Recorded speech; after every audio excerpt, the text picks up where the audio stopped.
Apa kabar selamat pagi, semoga Anda semua dalam keadaan sehat. Dan kita tahu kalau mau sehat-sehat, Anda semua udah pernah sarapan ya pagi-pagi ini ya. Dan pastinya kita harus tahu bahwa sarapan yang baik itu sarapan yang warna-warni katanya gitu. Dan apalagi sekarang kita akan bahas mengenai apa Intan?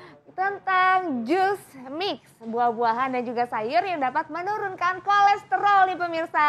Penting banget tuh kalau menurunkan kolesterol. Nah langsung aja kita undang narasumber kita pada hari ini, Dr. Diana Suganda, spesialis gizi klinik. Dokter Diana, selamat pagi. Selamat pagi dokter. Dokter, ini pagi-pagi ya, katanya Pagi, orang Vito. itu Yes. kalau misalkan mau menurunkan kolesterol kan harus banyak makan buah. Yes. Nah, saya mau ke kantor nih misalnya, mau Ya. makan buah banyak ini nih. Ya, jangan kebanyakan Susah. juga.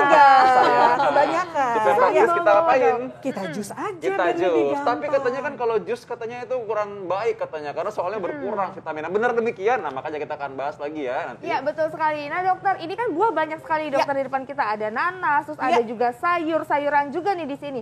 Nah ini sebenarnya pentingnya untuk nge-mix buah dan juga sayur itu apa sih dokter? Oke, kalau kita ngomong buah dan sayur masing-masing punya fungsi masing-masing pastinya.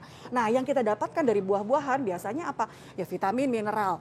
Ada seratnya juga pastinya, ya. Sama sih sebenarnya dari masing-masing sayur-sayuran terutama yang hijau ini mempunyai kandungan vitamin, mineral serta antioksidan yang berbeda. Nah, memang paling bagus kalau kita bisa mix.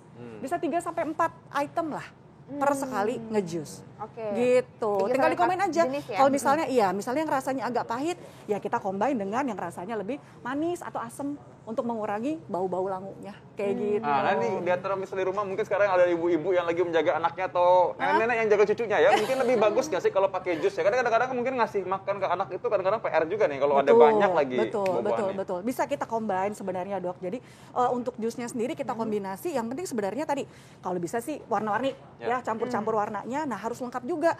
Nanti kita sesuaikan. Oh yang ini misalnya gulanya banyak, yang ini misalnya karbonya, yang ini misalnya seratnya banyak. Nah kita combine deh. Karena kan kalau untuk anak-anak kan agak tricky juga ya untuk makan sayur. Bener nggak? Kadang-kadang anak-anak nggak suka makan sayur. Nah kita bisa kombinasikan sayur ini di dalam jus supaya rasanya lebih manis. Jadi mereka mau mengkonsumsinya. Oke, Gitu. nah dokter. Nah dokter, karena kan hari ini kita membahas bagaimana mix buah dan sayur untuk bisa menurunkan kolesterol. Ini ada fakta dan mitos yang beredar dokter. Yes. Ini katanya jus jeruk memiliki kolesterol baik dan dapat menurunkan kolesterol jahat. Ini fakta atau mitos dokter? Oke, itu sebenarnya adalah fakta dan mitos. Waduh. Gimana tuh dokter? Ya, karena sebenarnya tadi kan pernyataan pertama, jeruk memiliki kolesterol baik. Nggak ada sebenarnya. Oh, nggak Kolesterol ada? baik itu HDL ada banyak di alpukat sebenarnya. Tapi kalau untuk kandungan dari jeruk sendiri, betul, dia bisa menurunkan kadar LDL. Jadi pernyataan pertama, mitos, pernyataan yang kedua, betul. Oke. Berarti gitu sekarang ya, kalau dokter. misalnya kita mau menurunkan kolesterol kan tadi dengan sayur-sayuran juga. Betul. Kita sayur-sayuran ada apa aja coba lihat. Oke, di sini saya punya ada yang namanya wortel. Ya, wortel ini tinggi sekali, akan tahu ya beta karoten ya. Beta karotennya tinggi, vitamin A dia adalah prekursor atau pembentuk vitamin A. Nah, vitamin A sendiri kita ketahui bagus untuk apa? Kesehatan pembuluh darah. Ya, kemudian juga dia antioksidannya tinggi. Terus kemudian saya juga punya timun. Nah, timun ini biasanya buat apa? Buat lalapan ya, Tan? Iya, Makan biasanya pakai buat ayam lalapan. bakar gitu ya, Iya. lalapan. Nah, tapi Iya. ternyata timun sendiri bisa dipakai untuk bareng kok kita ngejus.